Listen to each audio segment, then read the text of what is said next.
Okay, magandang gabi sa inyo lahat! Bring one! Palakpakan! Woo! Ayan, so magandang gabi sa inyo lahat. Ako po si Ken Liwanag and ayun, correct pa lang, Doom Rockets yung pangalan ng banda. And kung familiar kayo, lahat ba dito nakikinig ng Cool Pals? Sino nakikinig ng Cool Pals? Palakpakan! Makinig na ulit.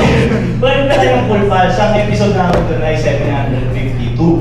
Okay, The Doom Rockets. So nandun ako and ayun, may bahagi ko lang.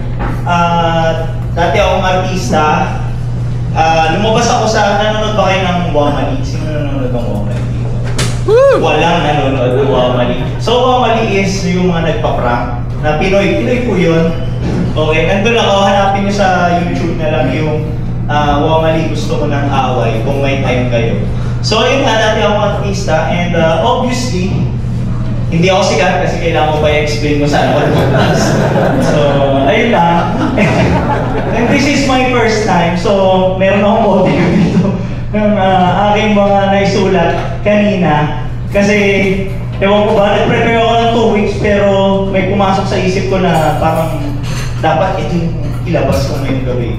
So, anyway, natutuwa ako kasi napakaganda ng BGC.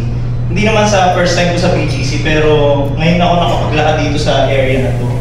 And natuwa ako kasi parang ako nasa ibang bansa.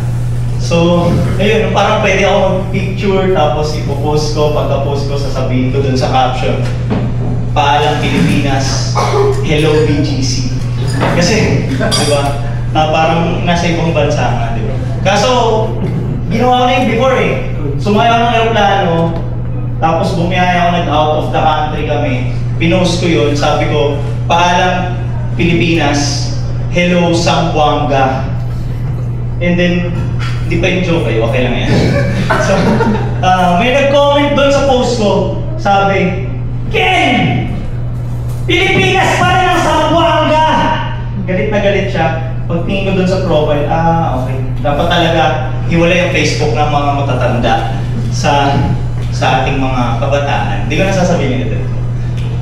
Joke yun, no? Ayun. Anyway, natutuwa ako dito sa BGC kasi sa labas pa lang, isa sa na-experience ko is dami nag-i-English. So, sa pag-i-English nila, sabi ko, wow, ito talaga yung lugar ng mga, kung saan marami nagko-code, mga konyo. So, buti na lang nagtatagalog din dito. So, hindi ko lang naiintindihan sa mga konyo yung English. May na ako sa English. Yun lang, kasi konyo nga sila.